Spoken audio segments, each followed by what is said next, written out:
Hello guys, it's me Muniba and welcome to Muniba's kitchen.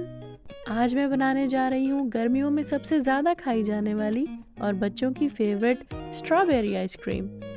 इसमें सिर्फ 3 ingredient जाते हैं और आधे घंटे में बनकर तैयार हो जाती है। तो जल्दी से रेसिपी स्टार्ट करते हैं। सबसे पहले मैं 2 पाउंड के करीब स्ट्रॉबेरीज ले लेती हूँ, जो कि बनती है 1 किलो। आप इसे 15 मिनट के लिए अच्छी तरह से पानी में डिप करके रखिए ताकि इसके ऊपर से डस्ट वगैरह उतर जाए। उसके बाद एक तेज़ नाइफ से इसके लीव्स वगैरह उतार लीजिए और अंदर का कुछ वाइट पार्ट भी, क्योंकि रेड पार्ट ज़रा स्वीट होता है और वाइट पार्ट ज़रा सावर सा होता है, तो वो नहीं चाहती मैं कि हमारी आइसक्रीम में जाए। अब हर स्ट्रॉबेरी को 4-4 स्लाइसिस में काट लेते हैं। इसकी सबसे अच्छी बात यह है कि ये होममेड आइसक्रीम है और मैं किसी भी आइसक्रीम मेकर के बगैर बना रही हूँ, ताकि अगर आपके पास आइसक्रीम मेकर ना भी हो तो भी आप इसे इंजॉय कर सकें, इजीली बना सकें।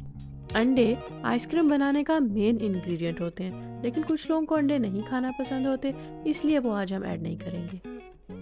नेक्स्ट अब हम इन सब स्ट्रॉबेरीज को ग्राइंड कर लेते हैं। 5 से 6 मिनट तक कीजिएगा ताकि ये बिल्कुल स्मूथ मिक्सचर बने।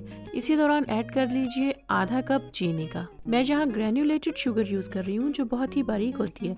अगर आपकी चीनी के दाने मोटे हों तो ज़रा ज़्यादा टाइम तक ग्राइंड कर लीजिएगा।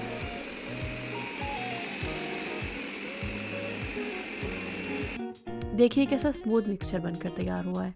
हर फ्रूट के अंदर उसका अपना एक पानी होता है। चूँकि हमारी स्ट्रॉबेरीज बिल्कुल फ्रेश थी, हमें इसका पानी ख़त्म करना है। इस मिक्सचर को 15 मिनट के लिए मीडियम हीट पे पकने दीजिए, जितनी देर में हम अपनी क्रीम तैयार कर लेते हैं। यहाँ मैं स्टैंड मिक्सर का इस्तेमाल कर रही हूँ, आप चाहें तो हैंड मिक्सर भी इस्तेमाल कर सकते हैं। इसको अपने बाउल में ऐड कीजिए और नेक्स्ट इंग्रेडिएंट है कंडेंस्ड मिल्क।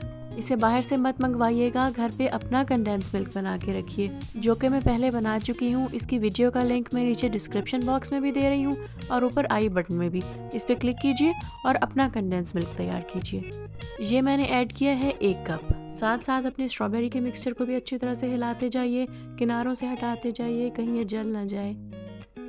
ये देखिए हमारी व्हिप्ड क्रीम बनकर तैयार हो गई है। अब अपने स्टैंड मिक्सर को बंद करते हैं और निकाल लेते हैं सारी क्रीम को एक बाउल में और ठंडा होने के लिए फ्रिज में रखते हैं, तकरीबन आधे घंटे के लिए।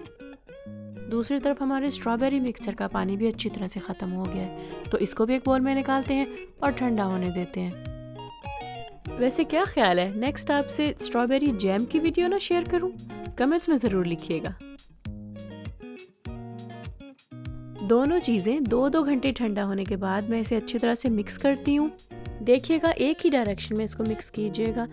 हर बार अपने स्पैचुला से नीचे से क्रीम उठा के स्ट्रॉबेरी प्योरी के ऊपर रखते जाइए।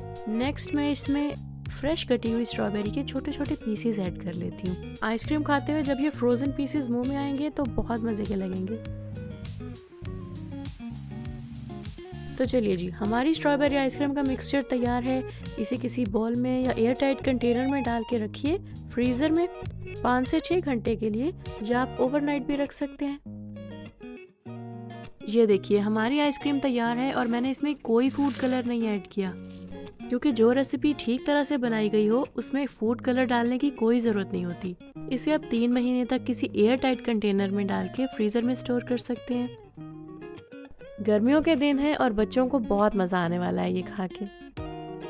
तो कैसी लगी मेरी स्ट्रॉबेरी आइसक्रीम की वीडियो? आई होप आपको अच्छी लगी होगी। तो वीडियो को लाइक कीजिएगा, चैनल को सब्सक्राइब कीजिएगा। अगर कुछ खाना चाहते हैं, कुछ नई रेसिपीज़, तो कमेंट्स में ज़रूर लिखिएगा। मिलती हूँ आपसे नेक्स्ट रेसिपी के साथ। Bye bye.